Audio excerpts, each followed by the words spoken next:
Армысыздар менің көрермендерім. Бір дәрігердің басынан өткен оқиғаны айтып беретін боламын. Жан деген осылай құрбан етіледі. Біраз жыл бұрын емханаға ауыр халдегі бір қыз түсті. Өмірін сақтап қалудың бір ғана амалы болды. Ол 5 жасар інісінен жедел қан құю еді. Кішкентай бала бұрын дәл осындай аурумен ауырып, өлім аузынан қалған болатын, және қанында бір аурудың микробтарын жоятын антиденелер пайда болған еді.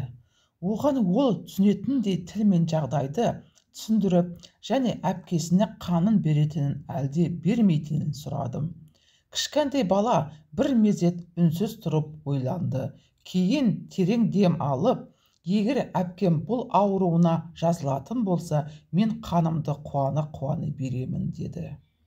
Қан құйып жатқанда әпкесінің көздеріне қарап күлімдеп жатты. Қыздың беттерінен қан жүгіріп, бозарған түсі қалпына келе бастады. Ал кішкентай баланың жүзі барған сайын солып, күлімдеуі де азайып қала берді. Дірілдеген үнмен менен сұрады: «Дәрігер ағай, әпкем тұрмай жатып, оның жазылғанын көрмей жатып, өлемін ба мен?» деп айтты. Сөйтсем, бұл бала қанын бергенде әпкесі тірі қалып, өзі өлетінін ойлаған екен. Міне, құрметті көрермендері, бұл өмірде жан деген осылай құрбан етіледі екен. Құрметті көрермендер, тіркелмеген болсаңыз тіркеліп, лайк басып қолдап кетіңіздер. Пікірлеріңізді жаза кетіңіздер.